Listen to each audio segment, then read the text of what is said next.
a good morning to you. We are live here, Indie Work Live. Thank you for joining us. Thank you to all of our members for Indie Agency News. We're getting dangerously close to 100 members, so thank you all very much for your support.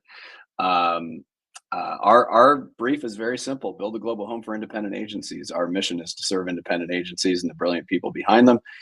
And our goal is more visibility for independent agencies and more choice for marketers. I'm Doug Zanger, editor-in-chief and founder of This Little Schmutz. I'm actually in Vancouver, BC right now.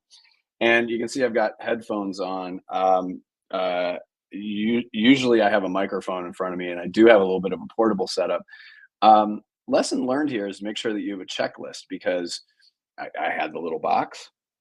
I had the microphone.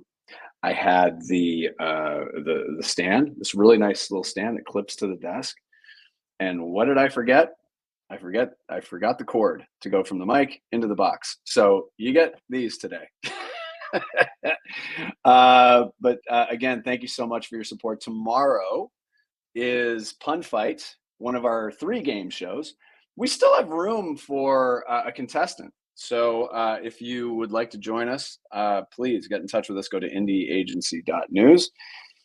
We have 3 game shows. We have Pun Fight with Jess Ferris. We have Liar Liar, and we also have Random Q. So Liar Liar is a game where a contestant tries to stump a judge, is saying whether or not they are telling the truth or a lie. And then Random Q, 10 questions. Pick 3 and you answer the questions, and you're judged on the quality of your answers. And then all of our winners from each season will go to a final round in the winter, and they will be crowned champion of that particular game show. Other things coming up next week, we have Indie Thinking Live with our good friends at Cactus, talking about frame of mind, extending out their great work in mental health, especially for men. So we'll talk more about that. And also we'll have some of the leadership from Elite Media talking about some of the things they've got cooking. And then Meet an Indie Agency next week is Trade School down in Atlanta. And on Thursday, a week from today, is Prairie Dell and Manscaped, along with Ruckus Films. So we got a whole gaggle of people that are going to be joining us. So we got a stacked week. And then after that, we're off to Cannes, and we'll have more information about what we're doing during the Cannes Lions shortly. We are all about indie work today. And here's the thing, and I'm going to bring Deacon on. So Deacon Webster from Walrus, one of our early supporters. First off, thank you so much for that. I really, really appreciate it. And you know what we were talking about before is what I find interesting about agencies is there are some areas that are somewhat unexpected. Of course, we take a look at the big brand stuff. We take a look at the things that move brand business forward. But there are other ways to do that in other areas. And I was in New York last fall, and Deacon, you and I talked about how your agency does magazine covers. Yeah. So I'm curious about, and we'll obviously we're going to show a few here, but let's dig into how that even got started. Yeah. It's an interesting thing. So we developed a connection back when I was working at Mad Dogs and Englishmen with a guy named Mayor Roshan, who was the editor of New York Magazine. He started Talk Magazine with Tina Brown, and eventually started this magazine called Radar, which you may remember. And sort of the thesis of that magazine was highbrow meets lowbrow. So the idea that people can sort of easily transition between talking about like the Kardashians and the world economy within the exact same convo, and it's not even like a thing. And which is kind of, back when he started it, that was sort of a revolutionary thought. And, since Trump's been president and all that kind of thing, it's like, it's all come true, right? Everything's right. But so when he started that, we thought it was really interesting, and had always loved kind of spy magazine and that kind of stuff. And we reached out to him, and he was a big fan of George Lois, who had used to do a bunch of really famous covers for Esquire, and kind of had that he had the thought in mind that maybe ad people are better for doing covers. Covers are more like billboards, they're kind of, oh, interesting. or they're kind of like book covers, where it's like, it's this super specific thing that has to telegraph something at a distance, right, really quickly. And so we started doing some subscription stuff for him. And at some point, so funny history of Radar is they went out of business like 3 times.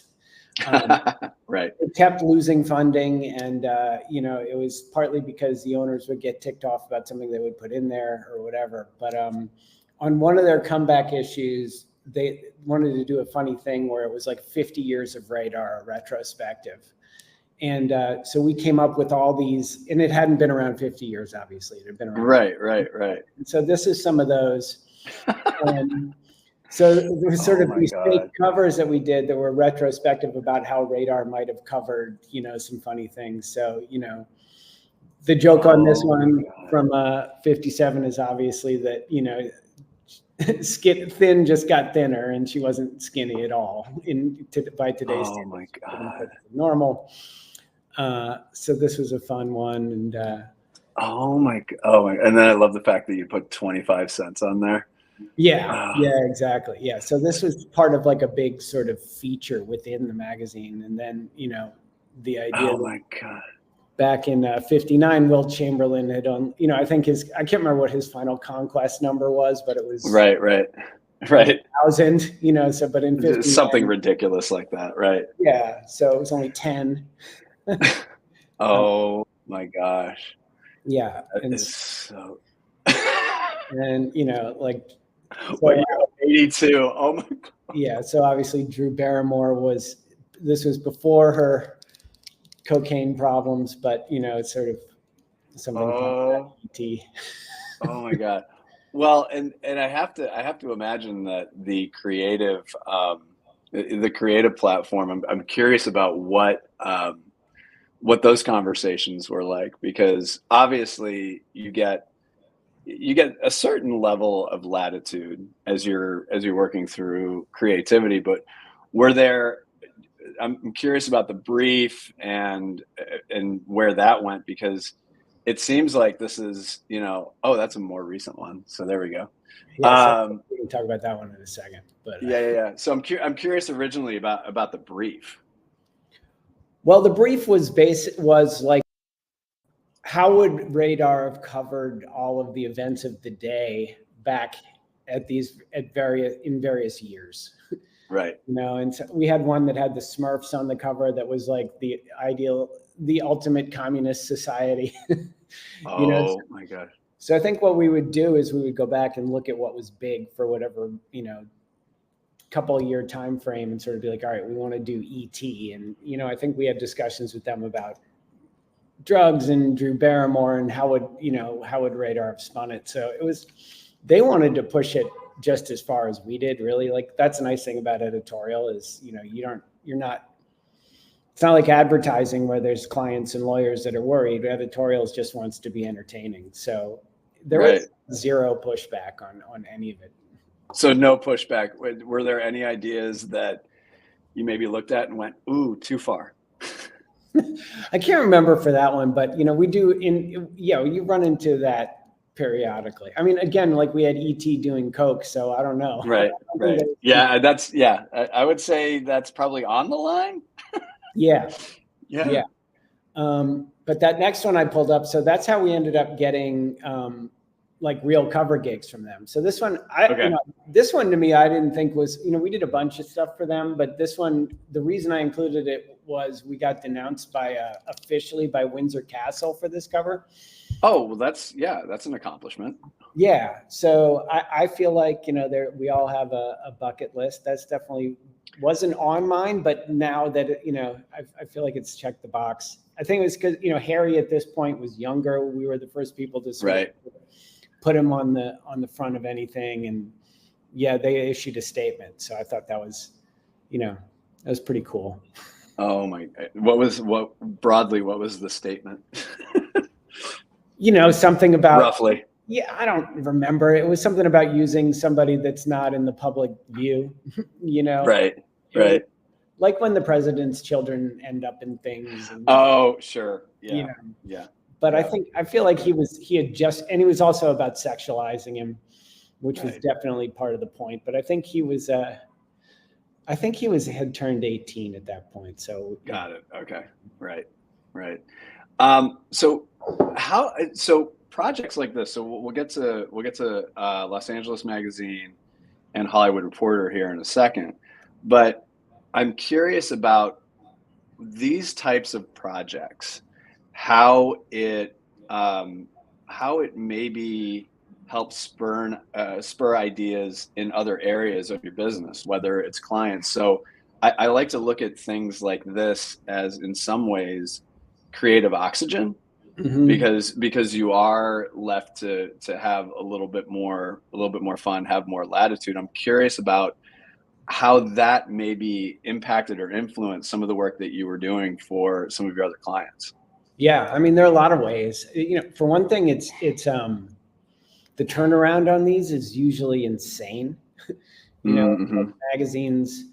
I mean, even though these, I think, were monthly magazines, I mean, I can't even imagine doing a weekly, but Right. they wouldn't have the story written until like a week out, so we usually get kind of like 5 days from ideation to completion to do it. So that alone is sort of an interesting way of operating. You end up kind of having like a day to hash out a bunch of stuff and just send it out, which I think is freeing and is a thing sometimes we do for clients. And a lot of the times those are the good ideas anyway, the first things that kind of come out. Right. I used to work with a creative guy who believed that the first ideas you have and then the very last ideas are the only good ones. Oh, really? And he would test it. So he and his partner would concept for a day, wait 2 weeks, and then concept the day before the first internal. And that would be it. And really? Yeah, because they're just like all the stuff in the middle is never going to be good. Did it work? They always sold stuff. They were really good. Okay. So the data bore it out. Yeah, but they probably didn't need 2 weeks. I think is probably the other thing that's right. Figured out. Right. So that's the first thing. I think the other thing is sort of when we get to one of the LA Mag ones I put in there, I think, the other thing is just sort of has subtlety. It is super important with these. I think sometimes, right. We're trying to get things that are like high concept. There's one in here I put in that I'll tell you what another idea. I forgot about these. Yeah, I forgot about the buttons here. So this is another, so I included this just because it's sort of editorial. Yeah, no, yeah. So this was a thing also in Radar where they wanted us. So this is, there have been 2 elections in the past like 12 years where we've had both new nominees on the both Democrat and Republican side, which is interesting. Right. Both times. So they wanted us to do up some buttons, some campaign buttons that were like true. Right. And so that was these. Mrs. Romney's for Mitt, obviously, because he's a Mormon. Right. Mrs. Romney's, Oh my God. Yeah. So this is subversive. Yeah. So these were fun. Pigs flying with Dennis Kucinich. Yes. Yeah. And then so after that, this was like 8 years later. We sort of called up the New York Times in 2016 and we're like, hey, we did these before for Radar. Radar was gone at this point. Would you have any interest in running this? And they're like, sure. So we, and they had a little bit of input on a couple of these, but for the most part, we just made them, printed them up, and they ran them in the Sunday paper. Oh my God. In the Bernie one's hilarious. He shouts because he cares. Yeah. Yeah. And so I don't know, this is kind of like, talk about creative oxygen. I mean, I think people were pretty psyched about getting a chance to work on this. Everyone I know that worked on one of these, sent it to their parents and was like, look, good. We're in the New York Times, Right. Yeah. Still explaining to parents and they still don't know what we do for a living. So let's go to Los Angeles Magazine. We're Radar and Los Angeles Magazine, 2 very different cuts of the jib, but similarly, Los Angeles Magazine does have and what I know about the publication is design is a big component to it, and having that impact, especially on the cover, is really important. So walk us through how that relationship was built, and how they briefed you and what they were looking for. Yeah. So that's Mayor, same guy, Mm-hmm. moved over, did a bunch of things and then came back, has always, he loves magazines, moved out to LA, and sort of took over Los Angeles and was trying to move them away from just celebrity covers. Right. Sort of, is there a way to be a little bit more conceptual with the front, and also the editorial, right? He wanted it to be less about, Johnny Depp's children and more about just the happenings in LA. Right. And so like this one, so the reason I included this is a good example of one. The article was about all this looting that was happening across Los Angeles. And there are these like flash mobs that would pop up and go into some of the West End malls, and, and people were sort of worrying, like, especially in the more affluent neighborhoods, about, what was going on and whether or not, they were safe. And we had a bunch of ideas that were like more high concept, like very ad agency, like where it was like some thieves that were coming up and stealing letters from the masthead, Oh, right. And it was sort of stuff where it was a little bit more like, oh, this thing is super high concept and it's interacting with the graphic and all of that. And this one was in there, and they picked this one, and we ended up having this guy, Justin Metz, who is like the king of magazine covers, by the way. He's an amazing artist. He does, like, if you Google him, he's done like everything, but he helped us create this art. Oh, got it. Okay. And, he did a really nice job of just kind of like some nice touches with the blinds and all that sort of stuff. But I thought this one, when we presented it, was like one of the more safe ideas. Oh, interesting. But it turned out to be a super impactful cover for them. And, there was just some learning in it for us. It's like, oh, okay, like it doesn't always have to be this thing that's super detailed and you have to get it. And the more you do it, the more you discover, but it could just be in keeping it simple and kind of graphic. Yeah, because you take a look at like the New Yorker, for example, vis-a-vis, and you don't necessarily, the New Yorker has its own voice, it has its own style, and this is very, very, very, very different. So very conceptual in a lot of ways. This one I thought was perfect. Yeah. So this one, this was the one that they really gave it to us. They are not sports people over there so much. And so they're just like, what do you think? This is right after Kobe died. And, usually you're working with, they call it a deck on the cover, where there's a lot of headlines and all that kind of stuff. And we were lucky enough not to have to include that here. And so this, we did a lot of the other ones, it's sort of a group collaboration, but this one, we did the whole deal. And it actually kind of came pretty quickly. We had maybe 10 ideas, and this was one of them. And we just got lucky enough to find this picture. The shot's a lot of it. And, we debated a bit. The gradient in the logo was one thing we sort of debated about. They really wanted it. I think that, I might have not done that, but otherwise, this one, people bought posters of this. It won a bunch of awards and that kind of thing. Right. Well, it confirms the fact that a lot of times simplicity can have the biggest impact. Yeah. Yep. No, I thought that was great. Okay. Now we get a little more colorful and a little more playful. Yeah. I don't know. I just thought, again, we've done a ton of these, just sort of, I just like this one because it's an old lady who's supposedly on acid. Like, again, Justin Metz helped us with this one again. But the idea here was sort of, what would a contemporary version of like a Fillmore poster look like? Oh yeah. Okay. I can see that. There's this one that they had that was like a joint show. It was called Joint Show, and it was a pair of sunglasses that had like it was a woman wearing sunglasses illustrated, and it was like spiral in both the lenses. It's I think the type was written in the lenses. And we Right. sort of were like, what's a modernized version of that? And plus this article is talking about everybody's tripping out in LA, which was pretty fun. God. So I don't know. I just thought this was a fun cover, and I like the way that we kind of, the hair in particular was, right. Was sort of inspired. I just like the idea that she's tripping. Well, yeah, when you are tripping, your hair does turn that color. Yeah. Yeah. So I've heard, that's what I've heard anyway. I mean, it's accurate, I think. Maybe. I don't know. And then finally we land on this. So this was during the strike. So let's take a look at this. Yeah.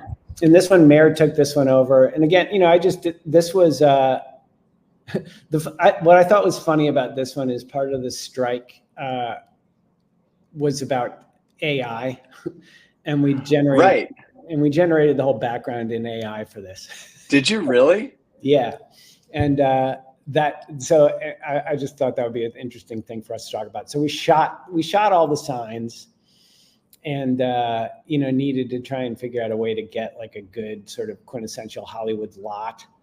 And, it's sort of in your mind, it exists, but when you go looking for an actual photo like that, it's not really out there. So we did this.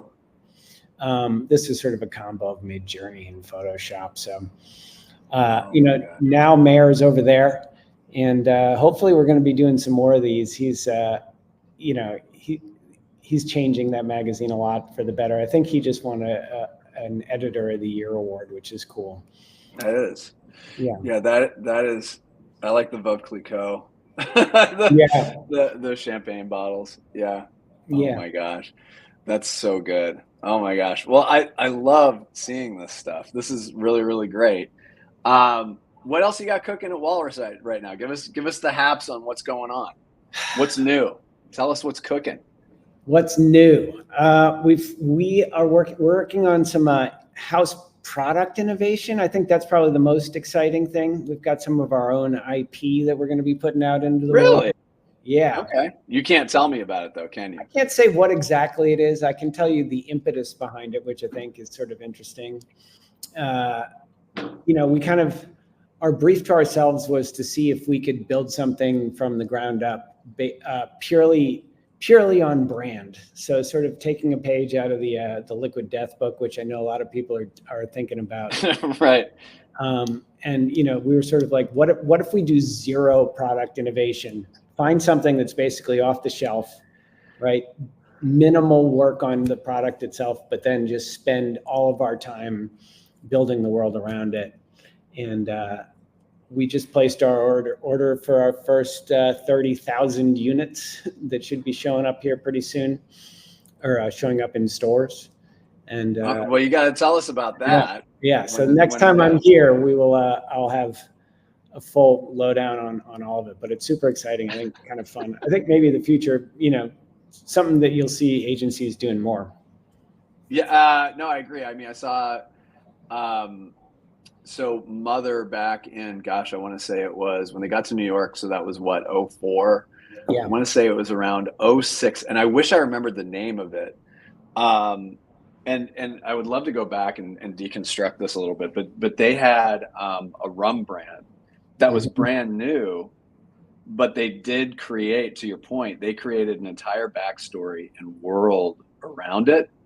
And I'm very curious to understand if that, because in some ways that may have been one of the OG. I mean, and there have been brands over time that have made up fantastical stories, but I hadn't seen quite the depth that I saw. And again, I wish I remembered the name of the brand. Was it 10 Cane?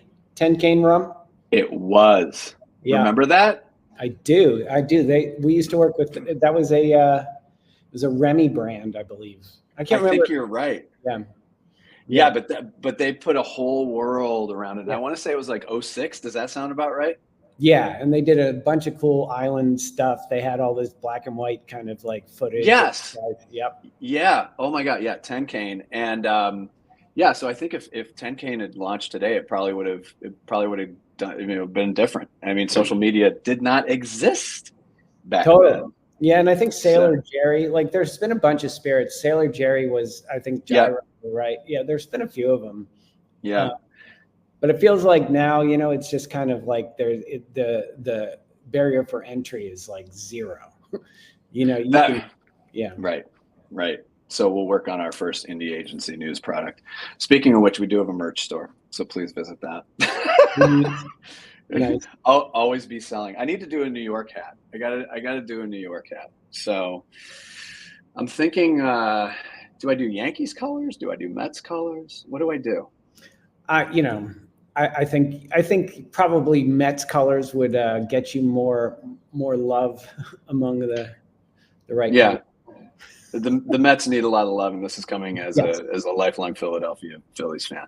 All right, Deacon, stay backstage for me for a second, but thank you so much for sharing this. I love talking about this stuff because, again, it does go back to this idea that the work that is done in agencies, and particularly independent agencies, is so unique and varied. And some of the things that create that creative oxygen, that have impact in some of these other areas, like editorial, can definitely benefit brands and marketers. So just a good piece of advice and a good piece of learning. Let me use a nice little corporate speaky word for you. You know how much I love that.